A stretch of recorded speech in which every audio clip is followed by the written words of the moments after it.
Activity 1. Game engines and component-based design.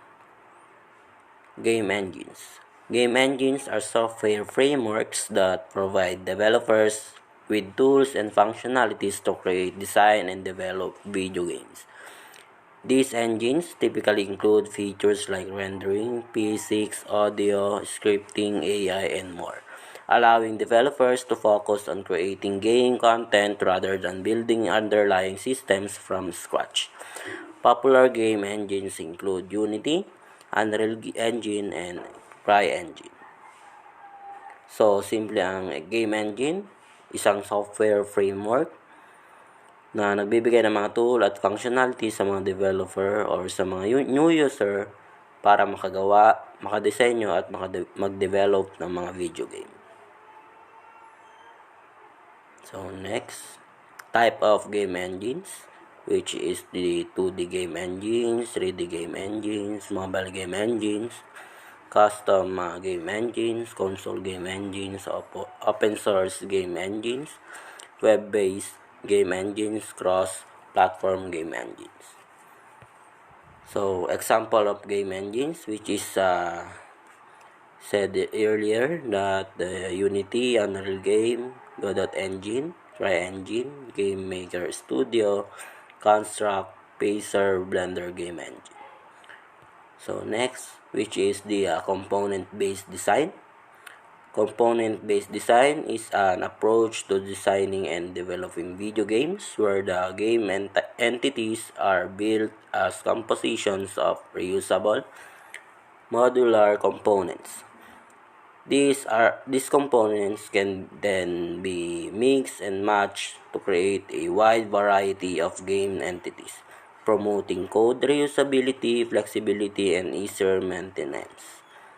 This design pattern is commonly used in game development to manage complexity and facilitate rapid iteration and prototyping.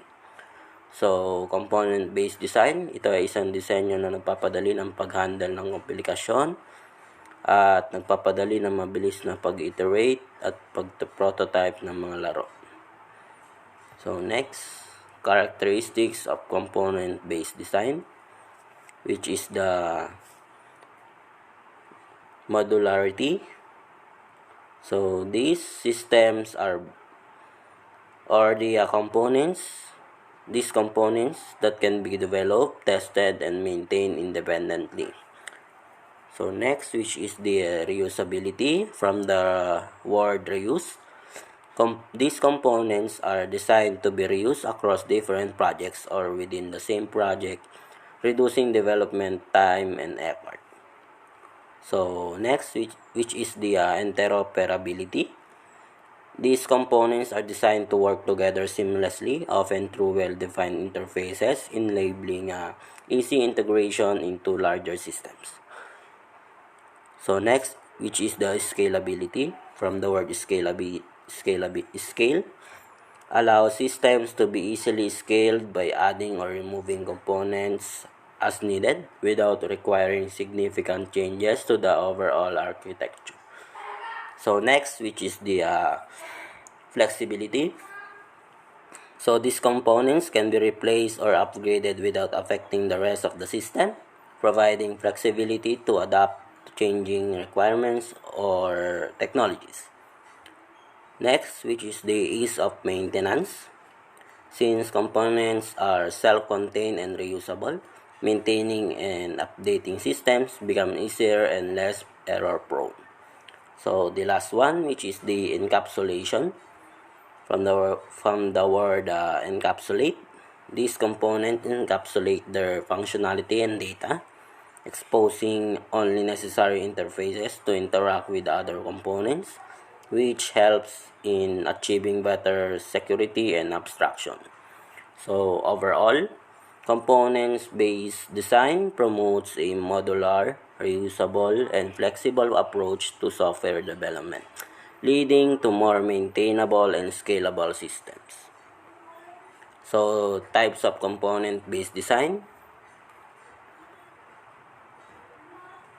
Class-based components, which is refers to a type of component architecture used in object-oriented programming, particularly in frameworks like React or Angular. Next, which is the functional components, which are a type of component architecture used in frameworks like React, in contrast to class-based components, which are defined using JavaScript classes. Functional components are defined using JavaScript functions.